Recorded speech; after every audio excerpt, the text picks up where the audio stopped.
Hi, I'm Tanmay Mehta, and in this video, we are going to analyze the announcements made by Finance Minister in Tranche 3, 4 and 5 of the Atmanirbhar Bharat package.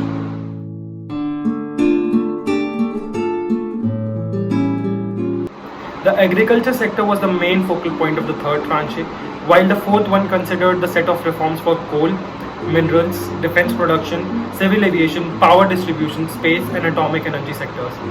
The final tranche mainly allocated an additional 40,000 crores to the Mahatma Gandhi National Rural Employment Budget Estimate to ensure that migrants do not face unemployment amid the nationwide lockdown. A new public sector policy that allows the involvement of private enterprises in all sectors was further announced, which entails that in certain strategic sectors, at least one enterprise will remain in the public sector, but private sector will also be allowed. In other sectors, public sector enterprises will be privatized. In addition to this, new reforms in the health sector include setting up of infectious diseases hospital blocks in all districts.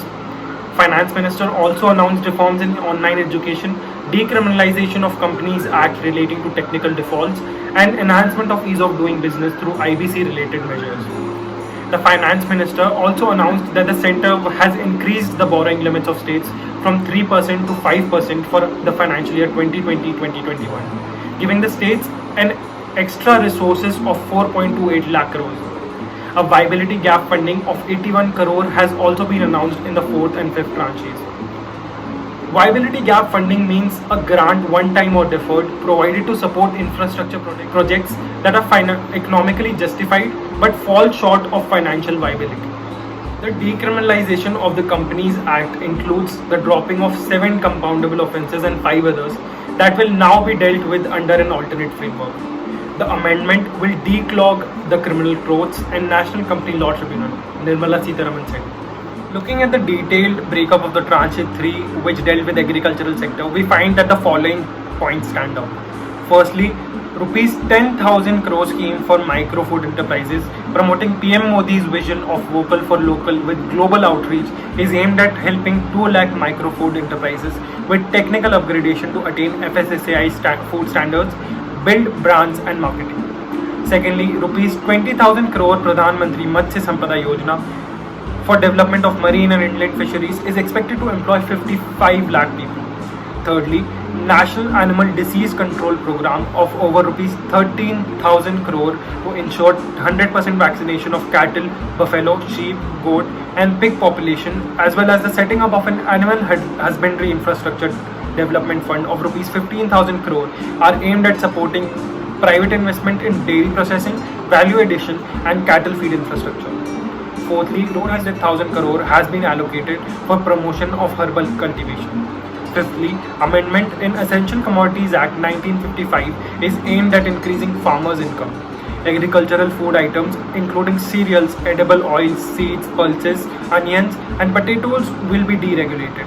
Stock limit will be imposed only under exceptional calamities, famine and with surge in prices. Next, a central law will be formulated to provide adequate choices to the farmers to sell produce at an attractive price, barrier-free interstate trade and framework for e-trading of agricultural produce.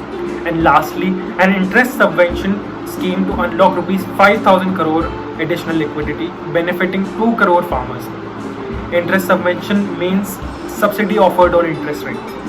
While the Manrega funds and the Viability Gap Fund have made an obvious dent in the coffers of the government, let's take a deeper dive into the agricultural sector's reforms.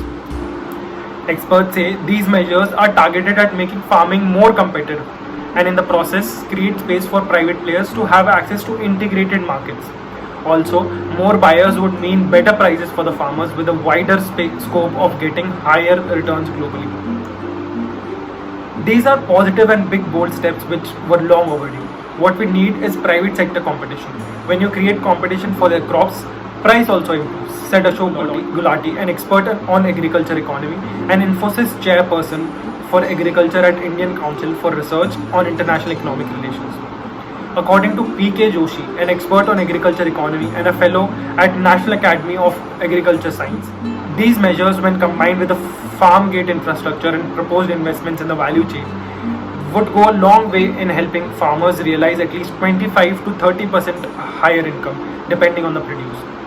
Left-wing farmers' body All India Kisan Sabha, however, criticized the move, stating that deregulating the market and eliminating stock limits will benefit hoarders and big MNCs. It is highly unlikely that they will give decent prices to farmers as they are more profit-driven, said Hannah Mola, leader at AIKS. Since agriculture is a state subject and all states already have their APMC acts in place, the on-ground response to these measures remains to be seen. While the legal and policy reforms announced, having been advocated by economists for long, are good signal for the farmers, no immediate relief seems in sight. Most of Sitharaman's announcements were extensions to the existing schemes and policies announced by the government under her or late Shri Arun Jaitley's finance ministership. The percolation of these funds to India's farmers can prove to be a time-consuming and tedious process.